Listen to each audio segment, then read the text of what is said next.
Hi, T4 friends. It is Dr. Alana Bree coming to you with our next episode of T4. And today we're going to be talking about what does it take to be a successful dermatologist. And a lot of this is based on my experience and the many hats that I have worn over my career as a pediatric dermatologist that practiced for a little over 20 years. I've had the good fortune of seeing many patients that have informed so much about who I am. And the colleagues I have as a board certified dermatologist, certainly my work through Made a Masterpiece and my work at Sages, which I enjoy because education really is part of their DNA. And then I love my opportunities to be a lecturer and consultant with CeraVe and get out and spread the good word about pediatric skincare. So again, these are the many hats that I currently wear, but I have been in private and academic practice in the past. And that's kind of the lens we're going to be talking about tonight. So I hope you guys are not lactose intolerant. This talk is pretty cheesy. We'll get back to some heavy hitting science topics again next time. But again, if you're lactose intolerant, watch out, get your Lactaid because this talk's going to be a little bit cheesy. But I hope that you walk away as a better dermatologist, future dermatologist, and hopefully human being as well. So success as defined by Emerson in this poem, I think is really pretty spot on. So to laugh often and much, to win the respect of intelligent people and the affection of children, to earn the appreciation of honest critics and endure the betrayal of false friends, to appreciate beauty, to find the best in others, to leave the world a bit better, whether by a healthy child, a garden patch, or a redeemed social condition, to know even one life is breathed easier because you lived, this is to have succeeded. So to laugh often and much, I think this is so important because we know that laughter not only makes us feel better, it actually helps us see things more positively. It has biochemical changes in our brain that actually help us quite a bit in regards to not just our outlook, but also our overall health. So again, I think this is very important. I know it can be hard to find time for self-care as a busy caregiver, not just professionally, but a lot of us personally with the people in our lives. And again, we a lot of times let self-care kind of fall to the bottom of the barrel, but I think it's really important. I know that, my life is run by my calendar. And a lot of times I move from one appointment to another or one meeting to another. And if it is on my calendar, it will happen. And I suspect the same is true for you. So I would encourage you that if you are having a hard time finding time to laugh often and much, it's important to schedule that on your calendar. Schedule in some fun time for yourself, do something that you love, do something that brings you joy, and that's going to look different for all of us. But again, get out there, laugh, invite your colleagues to laugh with you, invite your friends to laugh with you, because that will also make the world a better place for them. To win the respect of intelligent people and the affection of children. So in dermatology, we are so fortunate to be surrounded by so many intelligent people, so many intelligent colleagues. And it is really easy to engage with them if you make it a priority. And I think that's how we learn to respect one another, is to engage. So winning the respect of intelligent people in dermatology is fairly easy because we are surrounded by intelligent people. And I think it's great to have collegial discourse with our colleagues in dermatology. It just makes for a richer professional environment, but also the greater house of medicine. So many of our colleagues outside of dermatology are very intelligent and engaging with them and collaborating with them also makes our professional life much richer and much better. And then also so many intelligent people in the world around us outside of the field of medicine. And I just encourage all of us to step outside, take off our professional hat, and step outside of our workplaces and engage with intelligent people that you respect and that can also respect you for what you have to bring to the table. And again, I think that is key to living a life of success as a dermatologist. And then the affection of children. Of course, I think as a pediatric dermatologist, I have the best job in the world. And I would encourage anyone that's thinking about going into pediatric dermatology as a student, as a resident, to definitely follow that gut feeling, because I think working with children is really just such a way to find joy. I know it can be difficult when they're crying and screaming every once in a while in clinic, but most of the time you're going to be able to engage with happy, healthy children, and hopefully you have made them feel better as a pediatric dermatologist. So they will appreciate that, and you'll earn their affection in that way. And again, hanging out with kids, it just brings a lot of joy to your life. They will tell you what they think. So if you want an honest opinion, you can always go to a child and they will give it. And again, if you don't have children of your own, get out there and engage with them in the clinic. Offer to babysit for your friends' children. I'm sure your friends, if they have children, would appreciate that, so that they can get out and just spend time being silly and remembering what it was like to be a child. And to earn the appreciation of honest critics and endure the betrayal of false friends. And I think this one is really important. I think as people that are high functioning, high producing, have high standards for ourselves, it can be really hard when we receive criticism. And if you're like me, you may initially have that emotional response to criticism. But I think it's really important for us, when we receive a bit of criticism, to take a deep breath,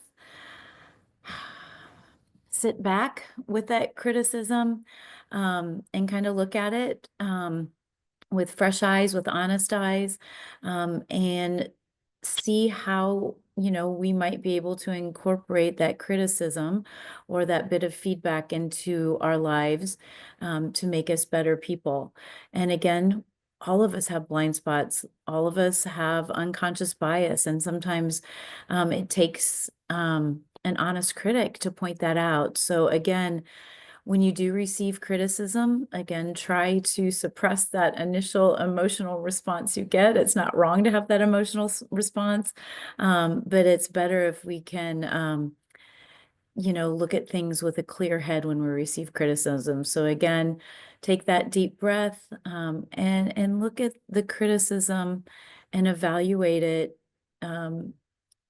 in a subjective, knowing that, the criticism is subjective, but really trying to look at it honestly, to make you a better person. Also, if it's not an honest criticism, if you know that what you're hearing is false information about you, it's fine to dismiss that as well after you've kind of sat back and considered it from all angles, to make sure that, it's not a blind spot of yours. But again, I like the saying of, if you wouldn't accept, advice from someone, accepting their criticism is also, not something that you should do either. So again, You will have critics. So much of our life is in the public eye as dermatologists. You will have criticism from your patients, from their family members, because they are coming to you when they're hurting and they're upset. And not all problems can be fixed, as we know, despite our best efforts and our best intentions. So again, you may receive critiques from your patients. And again, it's important to sit back and take that and utilize that information to make you better. We will also have critics among our colleagues. And again, just accept that criticism um, as a way to improve. The next one is a little bit harder, the betrayal of false friends. And sadly, you will face this. I have faced this myself. And it's hard. It's really hard, especially when we thought friends were true friends and they end up being false friends. And unfortunately, a lot of times people can surround themselves around us when they think that they may receive some benefit of being a friend. And when, times get tough or the chips are down, sometimes they will show their true colors. And, it will blindside you. I know it blindsided me both in my professional life when it happened and also in my nonprofit position, which I thought was a little bit more insulated from that. But sadly, as humans, we are all broken. And our brokenness will share to, is shared with the world and with people around us at times. So again, try not to become bitter, and try to learn what you can from those situations to become better. And just know that, sometimes there's going to be some manure in our life. And that is usually more a reflection of the person that is dishing that out and not necessarily you. And again, manure is good for growing things, so let it grow you and make you better, and not bitter, and move on from that experience as a better, stronger, more resilient person. And to appreciate beauty, I think this is, something that as dermatologists, we really can appreciate beauty. I'm sure you, like me, love the visual nature of our specialty. And, our skin is a beautiful and wonderful canvas. There are beautiful patterns and colors and textures on the skin that I think as dermatologists we appreciate better than some.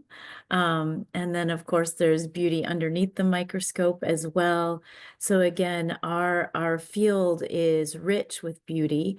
And I think also we want to help people become more beautiful in the way that they would like to become beautiful. So, I think it's important to be able to help people see their own beauty too. So many of our patients come to us and they're hurting and they feel poorly about themselves. And again, we can help enhance their beauty, their natural beauty. But I think as dermatologists, we really have a unique opportunity to point out people's natural beauty to them. Sometimes they're struggling to see their own beauty. And I think as a dermatologist, we should use that opportunity to point out people's beauty to them so that they can see themselves more clearly. And I think it's also, we hold a privileged position when patients come to us and they're struggling with their appearance. Again, we want to use that opportunity to have them see their natural beauty and also enhance it, but be very careful because this honored position that we have in our patient's life also gives us a lot of privilege. And I think we need to remember that so many of our patients may have body dysmorphic disorder when they come to us, and it can be easy to prey upon that a bit. So especially colleagues that are in not in the pediatric dermatology world where we do, we do very limited cosmetic procedures. We do some, if you will, but I think as a cosmetic dermatologist out there, please be very mindful of this when you meet with patients. And again, I think as a specialty and as dermatologists, board certified dermatologists, most of us do a really good job about this. But just be careful and evaluate each patient. And make sure that we're not doing more than what they need or what's appropriate for them. Because I do know that I have heard stories, and I know this is none of you or will be none of you, but colleagues who have a patient who's getting a skin cancer treated and they're, at a place of discomfort and just vulnerability because, they may have not ever realized that they would get a skin cancer and that they would have a scar on their face. And I've had friends where they've, had a skin cancer removed. And in the midst of that, it's recommended to them that they should maybe think about doing Botox or fillers. And again, this may not be the time. So again, just remember we hold a very privileged place in our patients' lives, and we have such a great opportunity to point out people's natural beauty, and help them to enhance their beauty, but let's make sure that we're doing that in a respectful and compassionate way. And then also outside of our workplaces, there's so much beauty around us as well. And I know sometimes um, it can be easy to get into the rat race and to go into work early, and it's dark, and to come home early and it's dark, and we don't get outside to appreciate the beautiful world around us. But I would encourage you um, to step outside during the day, even if it's just for a few minutes, to take a deep breath in between, a busy day, and just look for beauty around you. Because once we start to look for beauty, it's much easier to see. And I think that one way to do this is to have a gratitude journal. I think it's so important to be grateful for all the many things that we have been given in our lives, and so many of us, have a very privileged position in our societies and our workplaces in the world. Um, and it can be easy to become overwhelmed and not able to see the beauty because what we do is hard and we work hard. But we do know that giving gratitude helps us to, you know, focus on what is good and what is positive. And there's studies that have shown that, it does help rewire our brains, and it gets us on that positive trajectory where, when we get in that negative cycle, it's easy to remain in that cycle and go deeper in it because everything we're seeing the negative in it. But if we can get to the place where we're on that upward cycle and upward spin, then it's much easier to see and appreciate the beauty that's around us. And I would encourage you that if you have a colleague who is stuck in that negative spiral, um, to help them as well to start to see the beauty around them and to have gratitude, and just with a positive word, a smile, focusing on the positive around you with them is a great way to help make the world a better place around us, not just for ourselves, but for others. And then to find the best in others. I think, we live in a critical world, and it's very easy to criticize someone. Um, but we all have different experiences that we have been through that we bring to the table. And some of these things, we don't wear on our sleeve. They're tucked down deep, and they can come to the surface at inopportune times. And some people, it can be a struggle to find the best in them, to be honest. And sometimes it can be the best, it can be hard to find the best in ourselves. But again, I think the more that we look out for the best in others, the more we look out for the best in ourselves, it helps us to focus on that and become better. So again, give people a lot of grace. We don't know what what they're walking through personally or professionally. And a kind word, a smile, it goes a long way. Um, for our colleagues, for ourselves, for our family members, and also for our patients. Again, they come to us when they are hurting and when they're struggling, and we might not see the best side of them. And so again, it's important to look for that, because I think when we look, we will find it. And then to leave the world a bit better, whether by a healthy child, a garden patch, or a redeemed social condition. And as a caregiver, as a medical caregiver, we have the great privilege and honor to do this, and to do this with every patient encounter. And again, some days we are not going to hit it out of the park. We are not going to, you know, do our best at leaving the world a little bit better, and that's okay. We got to give ourselves grace in those moments as well. Um, but again, each new patient visit is time to start anew. So each time you walk through, the door of a patient's room, it is important to just kind of leave whatever is happening outside in the clinic, what might be happening, in your own life, check that at the door. So as, you knock on the door, take a deep breath, and remind yourself that this is an opportunity, to make the world a better place for the person that you're going to encounter on the other side of the door.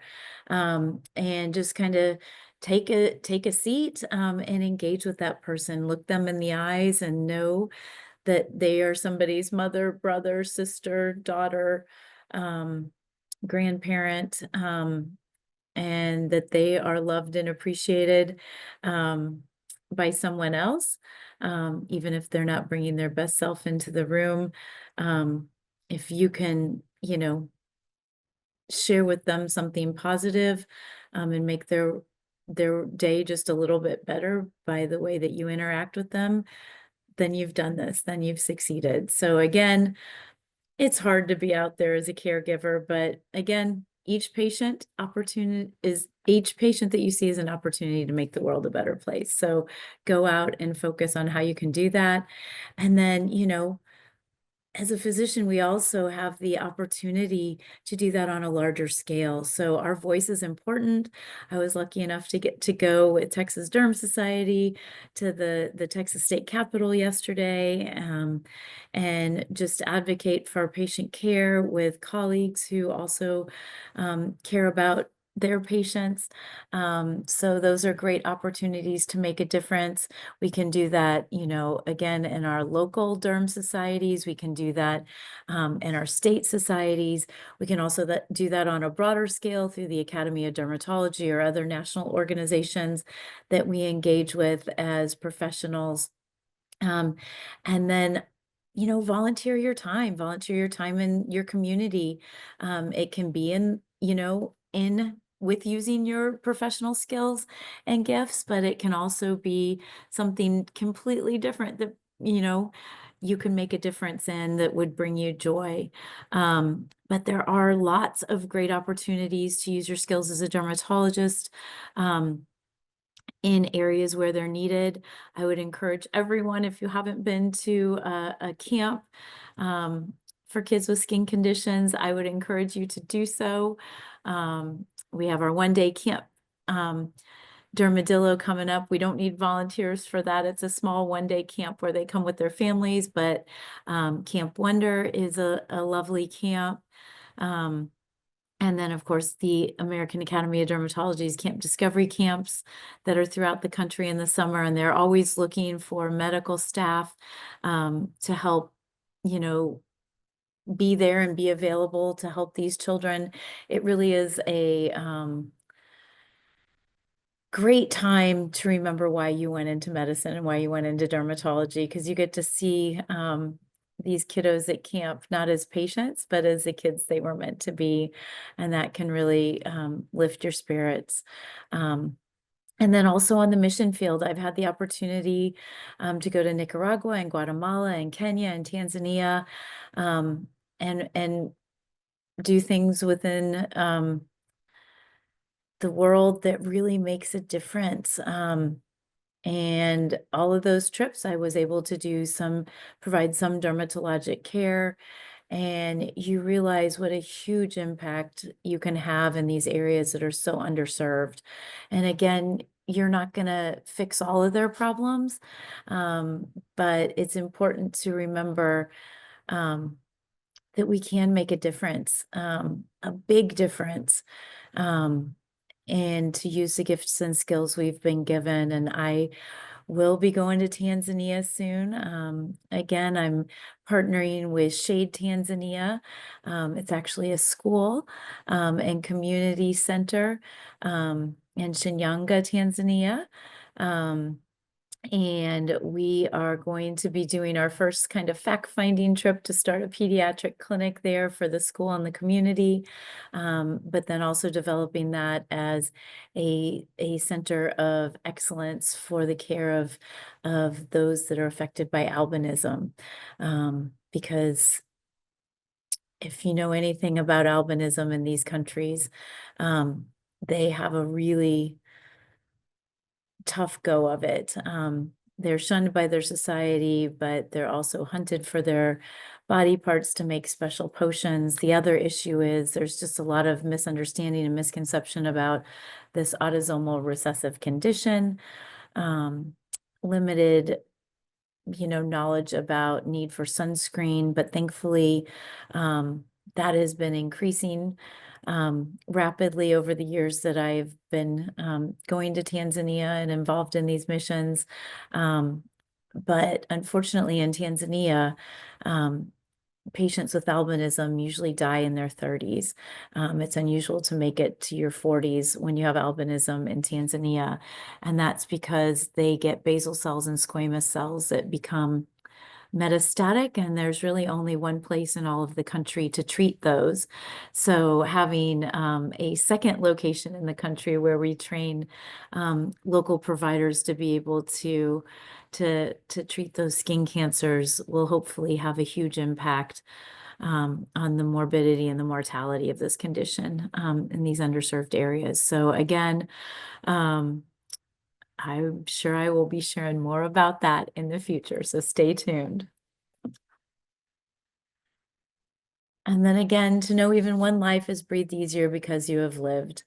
And again, as a dermatologist, as a future dermatologist, as a care provider of any type in the medical space, we have the huge opportunity to do this and do this on a regular basis. Again, every patient encounter is a chance to make a difference. So even if you haven't, felt like you've had a great day, you can check it at the door, walk in that door, sit down with your patient and make a difference. And to me, this is how we succeed as dermatologists. And I know that we all want to succeed. So let's get out there and do it, make a difference, because, when it is the darkest, our light shines the brightest. So get out there, shine your light, be the best dermatologist that you can be. And then just a few shameless plugs. One way to become a great dermatologist is to become a masterpiece patient advocate. I've worked with a local student here at Baylor, who's actually a future pediatric psychiatrist. She's amazing. And she has helped me summarize the literature about the psychosocial issues faced by pediatric patients living with skin disease. And it is a great summary of the literature on that. You can go to our resources tab on the Made a Masterpiece website, scroll to the bottom, and you'll see the educational module that you can complete. It'll take you about 10, 15 minutes, 20 minutes at most. And then you can take a short little 10-question quiz. You'll be then a a card-carrying certificate member as a Masterpiece Patient Advocate, and then we can get you one of these badges that you can put on your website or any educational materials that you pass out to your patients to show that you are an official Masterpiece Patient Advocate. And then for any students that are listening, we are going to be having the opportunity to engage even more with Made a Masterpiece on our Made a Masterpiece Medical Student Council. This is going to be coordinated with the help of our Masterpiece Fellow. Currently, Zion Eberhardt is working with us. She is from Morehouse University. She's actually employed at Sages in a sessions tissue. She has had the opportunity to rotate with Dr. Agim in Dallas in her practice, learning pediatric dermatology, as well as with Dr. Sonali Hansen one morning a week, and then working with me on a project. And we are going to be formalizing that so that that is something that can be done by future students as our Masterpiece Fellow. We have Alicia Cashyap is going to be our Masterpiece Fellow starting in the next academic year, so for 2024-25. But after that, we will have a more formalized fellowship that hopefully includes involvement at Sages and with pediatric dermatologists with clinical exposure, as well as projects that can be published and presented through a project with me at Made a Masterpiece. But as far as the student council goes, the Masterpiece Fellow will be the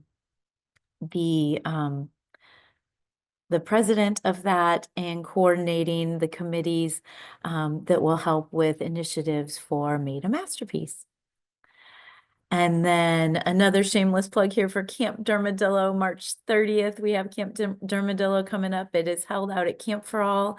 And it is just an amazing one-day camp experience for families to come out and spend a day at camp. And this is the link here to send your patients to camp. It's all free of charge. It is a one-day camp experience. Again, they can come out with their families, and I kind of call Camp Dermadillo, which is put on fully by Made a Masterpiece. It's not affiliated with the Academy of Dermatology Camp Discovery, but it is somewhat of a gateway camp, I call it, to go to the one-week camp that's sponsored by the Academy of Dermatology Camp Discovery. So many kids are nervous about going to camp for the first time and not sure about what that might look like. Parents also are sometimes hesitant to send their kiddos to camp. So this one-day camp experience brings them out to the campsite. We tour the campgrounds. They get to tour the cabins and see what where they'll be sleeping, where what the bathroom facilities look like.